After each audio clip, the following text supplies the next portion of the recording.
নমস্কাৰ চাবিদসকল, ৰাজ্যৰ সকলো শিক্ষক কৰ্মচাৰীসকলে জনাটো অত্যন্ত জৰুৰী, য'ত শিক্ষা এইটোৰ ওপৰত 7টা গুৰুত্বপূৰ্ণ আপোনাৰ সিদ্ধান্ত লোৱা হৈছে আৰু যাৰ ফলত কোৱা হৈছে যে যাতে স্মুথভাৱে যাতে আপোনাৰ বিদ্যালয় পৰিচালনা কৰাৰ ক্ষেত্ৰত লগতে শিক্ষাদান ক্ষেত্ৰত যাতে সহায়ক হয়, সেইবাবে আপোনাৰ প্ৰত্যেকটো বিদ্যালয়ৰ মুৰব্বীক আপোনাৰ এই নিৰ্দিষ্ট 7টা কাম কৰিবলৈ কৈছে।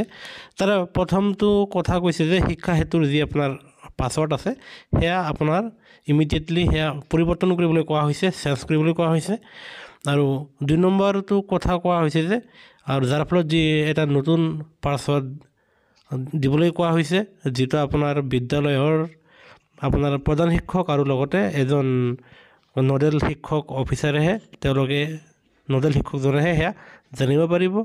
আৰু যাৰ ফলত কোৱা হৈছে যে হেডমাষ্টাৰৰ লগতে আপোনাৰ এই নডেল অফিচাৰ নডেল শিক্ষকজনে তেওঁ ৰেছপনচিবল হ'ব।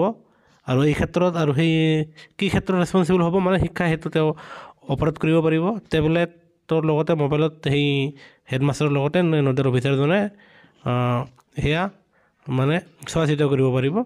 আৰু লগতে কোৱা হৈছে যে আৰু এয়া লক্ষ্য কৰিব লাগিব যাতে পাছৱৰ্ডটো যাতে কোনো ধৰণে বেলেগৰ হাতলৈ গুচি নাযায়, সেয়া যাতে আপোনাৰ গোপনীয় থাকে সেয়া কোৱা হৈছে। আৰু লগতে কোৱা হৈছে যিটো আপোনাৰ নতুন পাছৱৰ্ড দিয়া হ'ব 5 নম্বৰ সেয়া যাতে ষ্ট্ৰং আৰু হয় আৰু যাৰ ফলত তাত এলফামেটিক কেৰেক্টাৰ যাতে তাত দিয়া থাকে সেয়া কোৱা হৈছে। আৰু লগতে কোৱা হৈছে যে আৰু যাৰ ফলত হেড অফ ইনষ্টিটিউশ্যন তেওঁলোকে যি এপ্লিকেশ্যন তাত শিক্ষক কৰ্মচাৰীসকলে আগবঢ়াব ছুটিৰ তেওঁলোকে যাতে সেয়া এপ্ৰুভ কৰাৰ কাৰণে তেওঁলোকে দায়বদ্ধ থাকিব।